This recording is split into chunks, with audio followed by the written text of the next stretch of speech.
सी news Bharat में आपके साथ आकांक्षा यादव। रुक करेंगे खबर की तरफ। अमरैया कला के लाल बाबा मंदिर अभियान की द्वितीय बैठक मंदिर परिसर में संपन्न हुई, जहां प्रथम बैठक 11 अक्टूबर को हुई थी। वहीं लाल बाबा आश्रम के संरक्षक व दुरुपयोग हो रही संपत्ति को बचाने के लिए ग्रामीणों ने अभियान चलाया है, जिसकी द्वितीय बैठक मंदिर परिसर में संपन्न हुई है। वहीं गाँव के द्वारिका प्रसाद ने लाल बाबा के बारे में व मंदिर निर्माण के बारे में बताया, जबकि त्रिवेणी घाट घाटमपुर के लक्ष्मण वर्मा ने कहा कि यह मंदिर परिसर सबका है, इसकी सुरक्षा व देखभाल करना हम सबकी प्राथमिकता है। यह राम का काम है। कार्य में आने वाली हर समस्या का सामना खुलकर करेंगे और प्रत्येक संभव प्रयास करेंगे। हिंदू जागरण मंच के जिला अध्यक्ष अजय निराला ने कहा कि संगठन मंदिर की सुरक्षा, हिंदू की सुरक्षा के लिए कार्य करता है। वहीं मंदिर की संपत्ति को बर्बाद करने वालों को कभी माफ नहीं करेंगे। मंदिर किसी व्यक्ति विशेष की संपत्ति नहीं है। पूरनपुर के भाजपा नेता प्रवन वाजपेयी उर्फ बीनू वाजपेयी ने कहा कि यह प्रसिद्ध व प्राचीन मंदिर है, इसके लाखों की संपत्ति है। वहीं कुछ राक्षस प्रवृत्ति के लोग मंदिर की प्रतिष्ठा को खत्म करने में लगे हैं। ऐसे लोगों को तो जेल की सलाखों में होना चाहिए। हम किसी निर्दोष के खिलाफ कानूनी कार्रवाई नहीं होने देंगे। हम मंदिर के पक्ष में लड़ाई लड़ेंगे। वहीं चीनी मिल मंदिर के पुजारी व राष्ट्रीय गौरक्षा संघ के जिला अध्यक्ष श्री सियाराम जी महाराज ने साधु परंपरा की बात बताई, जहां मंदिर की संपत्ति व दुर्दशा को सही करने के लिए कहा। वहीं बैठक में भारतीय जनता पार्टी के जिला मंत्री महादेव गाइन तथा भारतेंदु सिंह समेत कई लोग मौजूद रहे। अमरैया कला में जैसा कि यहाँ पर देख रहे हैं कि यहाँ पर जो बाबा जी का मठ बना हुआ है, यहाँ पर कई लोगों ने दबंगई दिखा रखी है और यहाँ पर 30-35 एकड़ जमीन कुछ लोगों ने यहाँ पर दबा रखा है। जब हमने यहाँ पर के महंत जी से पूछा कि आखिर क्या है मामला, तो उन्होंने बताया कि यहाँ पर एक रविंद्र नाम का व्यक्ति है जो कि यहाँ पर आरएसएस से जुड़ा हुआ है और वो यहाँ पर झूठ बोलता है। बाबा जी का कहना है कि समस्त आरएसएस वाले झूठ बोलते हैं। आखिर क्या है पूरा मामला, आइए हम आपको यहाँ पर दिखाते हैं कि आखिर क्या पूरा मामला, क्यों यहाँ पर आम जनता इकट्ठा हुई है। क्योंकि यहाँ पर आम लोगों का कहना है कि यहाँ पर जो है कुछ लोगों ने जमीन पर कब्जा कर रखा है और यहाँ पर बाबा जी जो है किसी को पूजा पाठ नहीं करने देते हैं। अगर पूजा पाठ करने हो तो यहाँ पर ताले वगैरह लगा देते हैं, लोगों को भगा देते हैं। भाई हम यहाँ पर आपको दिखाते हैं कि आखिर अमरैया कला में क्या है पूरा मामला। अभी बाबा जी ने बताया है कि आप इन्हें गालियाँ देते हैं, गलत सलत बोलते हैं, आखिर क्या है मामला? जी सर, यहाँ पर हम लोग रविंद्र जी और मैं, हम लोगों ने यहाँ पर कुछ अत्याचार होते देखा आश्रम पर, तो हमने सोचा कि क्यों ना आवाज़ उठाई जाए। हमारे गांव समाज के लोगों को धमकाते आ रहे हैं, पुलिस थाना मुकदमा चल रहा है, तो हमने इस पर आवाज़ उठाने की कोशिश की। इस पर तो हमने एक अभियान शुरू किया कि यहाँ पर बच्चों को ला करके गांव से यहाँ पर योग, अच्छी बातें, अच्छी शिक्षाएं देना शुरू कर दिया हमने। मैं भी एक अध्यापक हूँ और आज तक के रिकॉर्ड में मेरे ज़ुबान से मेरे विद्यालय के बच्चों से पूछा जाए कि मैंने आज कभी किसी को गाली दी। अपने गांव समाज में लड़ाई हो जाती तब भी मेरे ज़ुबान से गाली शब्द नहीं निकलता है। लेकिन यहाँ पर हम सफाई कर रहे थे तो इन्होंने साफ मुझसे कहा, उसकी रिकॉर्डिंग मेरे पास है, अगर मैंने इनको गाली दी हो या इनको मारने की धमकी दी हो, और बशर्ते कि ये हमको खुद धमकी देते चले आ रहे हैं। मैंने खुद, मेरे पास रिकॉर्डिंग है, मेरी आप रिकॉर्डिंग रिकॉर्ड करें। तो ऐसा मतलब माहौल जब हमने देखा तो इनसे मैंने वार्तालाप की। मैंने कि आप क्यों मना कर रहे हैं भाई, सफाई करना क्या गलत है, धर्म कार्य में हाथ बटाना क्या गलत है, साफ सफाई करना क्या गलत है। इसके बाद हम लोग चालीसा पाठ भी यहाँ पर करना शुरू किया। चालीसा पाठ करते समय इन्होंने एक दिन, रोज़ाना दिन में भी लाइट इन्वर्टर की जलती रहती है, रात में भी जलती है, लेकिन जब चालीसा पाठ शुरू होता है तो इन्होंने इन्वर्टर की लाइट बंद कर दी, बशर्ते कि अंदर पानी तक भर दिया गया। हम लोग जब यहाँ पर पूजा करने आए, चालीसा पाठ करने आए, तो हम देखा कि अंदर पानी भरा हुआ है। हमने बच्चों से पानी साफ करवाया, पोछा लगवाया, इसके बाद पाठ शुरू किए। तो ये इस पर मतलब ये FIR हम पर लिखा है। इसके बाद इनसे मेरा कोई वार्तालाप नहीं हुआ। बाकायदा अगर इनको मैंने गाली दी हो या मारने की धमकी दी हो, इन्होंने मुझे खुद कई बार धमकी दी कि रामू तुम होश में रहो वरना तुम सुधर जाओगे। तो मैंने इनसे प्रश्न किया, इस रिकॉर्डिंग में है, मैं रिकॉर्डिंग आपको डालूँ, इसमें रिकॉर्डिंग डाल सकता हूँ? तो इसमें बाकायदा मेरे पास रिकॉर्डिंग है घटना की और मैं आपको साक्ष्य दे सकता हूँ। धन्यवाद। बाबा जी, जैसा कि अभी यहाँ पर महंत जी ने आप पे इल्ज़ाम लगाया है कि आप इन्हें जान से मारने की धमकी देते हैं, क्या है मामला? जी, इनको यहाँ 7 साल में बैठे हो गए स्थान पे। तो 7 साल पीछे की शुरुआती की बात मैं बता रहा हूँ। इनने मुझे आकर के धमकी दी कि द्वारिका यहाँ पर अगर तुम बोले या कुछ कहा मुझसे तो तुम आने के लिए तरसोगे। तो उसी के बाद में मैंने प्रोग्राम यहाँ जो है उसका भागवत का करवाया। भागवत का जो है प्रोग्राम करवाया तो यहाँ जो है इनने नहीं होने दिया। उस पर मुकदमा मेरे ऊपर लिखा दिया गया। और मैंने यहाँ देव स्थान है स्कूल के पास में, वहाँ जो है भागवत करवाई। भागवत करवाने के बाद में जो है इनने तुरंत यज्ञशाला ये छपवा दिया। यज्ञशाला छपवा दिया। आज तक यज्ञशाला की तिथि नहीं आई जो आज तक यज्ञ इसमें होता। मेरी बात विराम है। अब ये चाहे जो है आरोप लगाएं गाली का और चाहे जिसका लगाएं, मैं अपनी सफाई जो है इनके बारे में दे रहा हूँ। जैसा कि अभी रविंद्र जी ने बताया कि भारत माता की जय बोलने में आपको दिक्कत होती है, तो ऐसा क्यों? भारत माता की जय कहने में क्या प्रॉब्लम है? ऐसा है सर, हमने इनसे कहा हमें भारत माता से घृणा नहीं, हमें आपसे घृणा नहीं, हमें किसी से घृणा नहीं। क्यों? धर्म स्थान है, गुरु स्थान है, सबका आस्था बनी हुई है। गरीब अमीर सेठ साहूकार साधु संत ऋषि मुनि सबसे तपोभूमि है, सबका आने का यहाँ पर अधिकार है। लेकिन यहाँ पर ये आते हैं, अब सुबह सुबह ब्रह्म मुहूर्त होती है, आश्रम है, पूजा पाठ में मतलब हमें उठने में पूजा पाठ दिन भर हमें काम करना था। अकेले हैं, 12-14 गाय हैं, एक कुत्ता है, सारा समस्या हमारे सामने है। हम अकेले हैं, अकेले के कारण हम शरीर में थक जा अस्वस्थ हो जाता है। हमने इनसे कहा बेटा रे तुम यहाँ के बजाय तुम पीछे समाधि पर कर लो, अपनी सफाई कर लो, RSS अपना कर लो। तो इन्होंने कहा, इतनी हमने जब इनसे कहा तब जे जो आए रामू, इन्होंने कहा तुम उठा फेंक देंगे और तुमको मार कर भगा देंगे। अच्छा बाबा जब तब हमने रविंद्र बेटा तुम्हारी आड़ से देखो जी गाली दे रहे हैं, ठीक रामू इनको समझाओ, इनको हटाओ। एक और है द्वारिका प्रसाद, ये हैं खड़े, इन्हें भी ये भी गाली देते हैं। पौधा लगाने कोई सेठ साहूकार आता है, कोई धर्म कार्य करने आता है तो ये गाली देते हैं हमारे लिए कि बाबा करने नहीं देता, बाबा हरामी है। गाय कोई दान करने आता है, कोई भी चीज़ दान करने आता है, ये पत्थर बिछा है। हमने इसको हम सबसे सेवकों से कहते हैं भाई अपना मंदिर हो आप लोग सब बनाओ। ये कहते हैं यहाँ नहीं बनाना, तकियाम बनाना, पैसा नहीं लगाना। ये इन्होंने गाली दी, उन्होंने कहा हम तुम उठाकर फेंक दें रविंद्र के सामने। इसमें रविंद्र की गलती नहीं है क्या? हम रविंद्र का हाथ जोड़ते हैं, रविंद्र का हाथ जोड़ते हैं बेटा तुम्हारी आड़ से ये हमें गाली दे रहे हैं जो दोनों। इनको इनकी बात ना मानकर तुम अकेले भारत माता की पीछे यहाँ से बल्कि पीछे कर लो, सफाई कर लो, आराम से करो। हम भी जानते हैं भारत माता, हम पंजाब में रहे हुए हैं, आज से 15-16 साल रहे हैं, हम भी RSS से जानते हैं, भारत माता को जानते हैं, सनातन धर्म को जानते हैं। बाबा जी एक मिनट।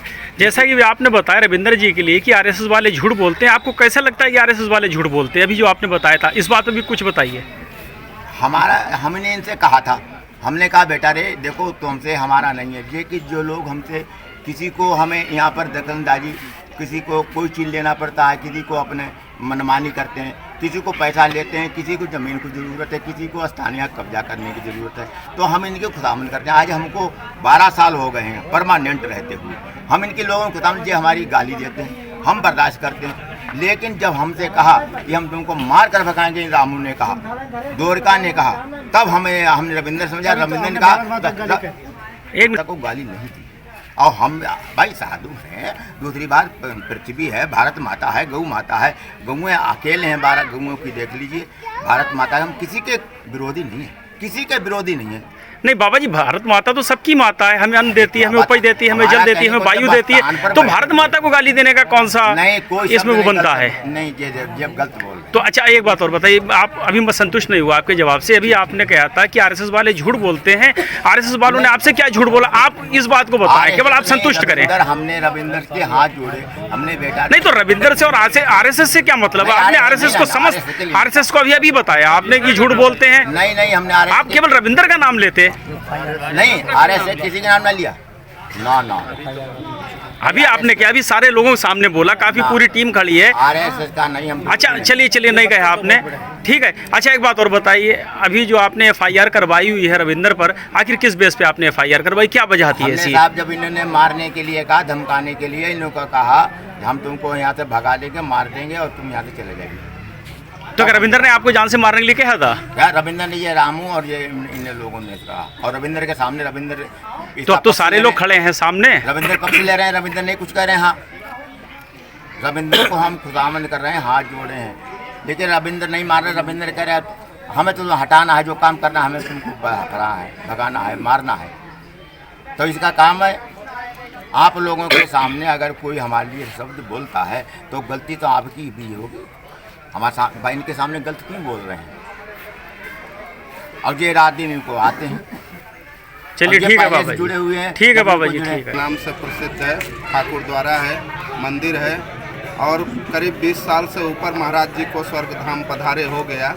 उनके पधारने के बाद से इस मंदिर की व्यवस्था अव्यवस्थित हो गई। अव्यवस्थित इसलिए हो गई कि कुछ अराजक तत्व इसमें घुस गए, कुछ संतों को उन्होंने अपने अंडर में कर लिया, चाहे खिला के, पिला के, ले के, दे के, जैसा भी हो, उनके माध्यम से उन्होंने इस स्थान को ठगते रहे। इस स्थान की कई शाखाएं हैं, जमुनिया में है, पूरनपुर में है, कसगंजा में है। इस स्थान की इस पूरे तहसील के अंदर, इस बल्कि ज़िले के अंदर कई जगह इसकी शाखाएं हैं। वो सारी शाखाओं पर इस समय अराजक तत्व का काबिज है। किसी न किसी संत के माध्यम से अपने उसको करके अपने अंडर में और उसका लाभ उठा रहे हैं। ऐसा नहीं होना चाहिए। ये संपत्ति जो है ठाकुर जी की है, ये सर्व समाज की शरणास्थली है। यहाँ कोई सामाजिक व्यक्ति आकर पूजा, हवन, पाठ इत्यादि कर सकता है, आकर यहाँ विश्राम कर सकता है, जल पी सकता है। ये उसके आश्रय स्थल है उसका, ये किसी व्यक्ति विशेष का नहीं है, ठाकुर जी की संपत्ति है। ठाकुर जी की संपत्ति पर सही सुनिश्चित कार्य हो, यहाँ सुबह शाम पूजा आरती हो। हमारा मंदिर आकाशवृत्ति स्थान है, मैं यहाँ बगल चीनी मिल पे रहता हूँ, वहाँ मैं सुबह शाम दोनों टाइम आरती पूजा होती है, 10-20 लोग इकट्ठा होते हैं, जबकि स्थान की कोई आय नहीं है। और इस स्थान पर 30 से 35 एकड़ ज़मीन है, और यहाँ समय से पूजा आरती में 10-5 लोग ना इकट्ठा होते हैं, ना उनको इकट्ठा होने दिया जाता है, ना उनसे कोई जो है सही उनको व्यवस्था दी जाती है। अगर ये वहाँ पूजा करने आते हैं, कहीं पानी अड़ा दिया जाता है, कहीं लाइट काट दी जाती है, उस तरह से उनको परेशान किया जाता है। क्योंकि गलत आदमियों का राज्य तभी तक चलेगा जब तक सही आदमी वहाँ नहीं पहुँचेंगे। जब सही आदमी पहुंचने लगेंगे, उनका राज्य ध्वस्त हो जाएगा। इसलिए उनका उद्देश्य है कि यहाँ सही लोग पहुंच ना पाएँ, सही लोगों को यहाँ रुकने ना दिया जाए। यहाँ महात्माओं की सेवा नहीं होती है, यहाँ महात्माओं को रुकने नहीं दिया जाता है, यहाँ महात्माओं को सेवा नहीं दी जाती है। ये तो कतई अधर्म है, ऐसा अधर्म नहीं होना चाहिए। हम लोग सब यहाँ इस अधर्म के खिलाफ एक आवाज़ उठाने के लिए एकत्रित हुए हैं, और आप लोगों से भी, सभी मीडिया बंधु से भी ये प्रार्थना करते हैं कि आप लोग भी हमारी इस आवाज़ में सम्मिलित होकर हमारा सहयोग करिए। ये जन समुदाय से मैं इस बात का वो करता हूँ कि शांतिपूर्वक कोई, हम लोग अपने देश में किस प्रकार का आंदोलन है, किस प्रकार का जो है दंगा है, कोई प्रकार का कोई दिक्कत नहीं, खाली शांति सहयोग की आवश्यकता है। सब लोग शांति से सहयोग देंगे, अराजक तत्व अपने आप भाग जाएंगे। यहाँ का ये हमारे लिए, लोगों के लिए जो है तपोभूमि है, इस पर किसी का अधिकार नहीं सिवा भगवान के, संत के। और मैं कहना चाहता हूँ, संत जितनी सेवा कर सकता है वो कोई नहीं कर सकता है। सभी से निवेदन करना चाहता हूँ, संत समाज को आगे आने दीजिए, मंदिर संत समाज के ऊपर सौंपिए। आपका आश्रम भी अच्छा चलेगा, आपका गांव भी अच्छा चलेगा, आपका धर्म का प्रचार भी अच्छा चलेगा, और हिंदू समाज में बहुत बड़ी जागृति है। अच्छा, आप लोग जो इकट्ठा हुए हैं तो उसका क्या निष्कर्ष निकला है? भाई यहाँ पे बहुत, चूँकि मेरी भी उम्र अभी कमी है, लाल बाबा जी, मैं पिताजी के मुँह से सुना करता था कि एक लाल बाबा हैं, महान संत हैं, उनका बहुत बड़ा यहाँ आश्रम है, मंदिर है, भव्य मंदिर है। उस पर कुछ लोगों ने आधिकारिक रूप कब्जा कर रखा है, उसका लाभ वो उठाते हैं, अपने बच्चों का पालन पोषण करते हैं, बाहर से किसी को बैठा रखा है। शासन को तुरंत जागरूक होना चाहिए। गांव में बहुत ज़्यादा आक्रोश है, ऐसा ना हो ये स्थिति विस्फोटक हो जाए। पीलीभीत डिस्ट्रिक्ट के सभी अधिकारियों से मैं कहना चाहता हूँ, चिन्हित कीजिए ऐसे गांवों को, ऐसे स्थानों को, ये संत को सौंपिए। ये गांव के ग्रस्त जीवन के व्यक्तियों के लिए नहीं है, ना ही वो ये चला पाएंगे। इसके साथ मैं अपनी बात कुछ नहीं कहना चाहता हूँ। धर्म की जय हो, अधर्म का नाश हो। प्राणियों में जैसे हमें भी बुलाया गया, भाजपा के जिला मंत्री हैं और हमें ये सूचना मिली है कि यहाँ के जो करीब 30-35 एकड़ ज़मीन है उस पर अवैध कब्जे वाली बात बताई गई है। तो इसको हम लोगों ने संज्ञान में लिया है और उच्च पदाधिकारी को अवगत करा के इस पर निश्चित रूप से हम कार्रवाई करेंगे और किसी प्रकार से अगर गलत काम हुआ है तो उसको हम बर्दाश्त नहीं करेंगे। उस पर निश्चित रूप से कठोर कार्रवाई होगी। ये स्थान पीलीभीत जिले में सबसे पहले लाल बाबा बहुत ही प्रसिद्ध संत हुए हैं और उनके ज़माने में यहाँ बहुत यज्ञ हवन भागवत हुआ करते थे। समाज के लोग आते थे, अपनी मन्नतें मांगते थे और यहाँ मन्नतें पूरी होती थी। हर गांव में लाल बाबा का ऐसा कोई गांव नहीं है जहाँ उनके शिष्य नहीं है, अनुयायी नहीं है। लेकिन कुछ समय से लगभग 2011 से यहाँ कुछ लोगों ने इस मंदिर पर अवैध कब्जा कर लिया, अपने आप को उनका शिष्य बनाकर, जबकि वो नकली है सब। और यहाँ की जो ज़मीन है उसे अपने ही तरीके से अपने परिवार का भरण पोषण के उद्देश्य से उसका ठेका उठाते हैं, अपने लोगों को देते हैं। और यहाँ 2011 के बाद कहीं 1 रुपये भी उनके द्वारा नहीं लगाया गया। इसलिए हम सब समाज की मांग पर, समाज के आह्वान पर हम लोग यहाँ एकत्र हुए हैं और इस मंदिर को हम लोग चाहते हैं कि एक भव्य और रूप दिया जाए। मंदिर का कब्जा किया है ऐसा है, लेकिन इससे व्यवस्थित करेंगे सारे हिंदूवादी संगठन। मैं प्रांत का मंत्री हूँ हिंदू झाड़ मंच का, तो इसको लेकर चिंता करेंगे, बात करेंगे, पीएम साहब से भी कहेंगे ऐसा क्यों है, सारी चीज़ें निकालेंगे, इसका निस्तारण कराएंगे। पीलीभीत से सीनियर संवाददाता हसन की रिपोर्ट। फिलहाल इस खबर में बस इतना ही। देश और दुनिया की तमाम खबरों के लिए जुड़े रहे सी न्यूज़ भारत के साथ। हर खबर आपके साथ, आपके हाथ।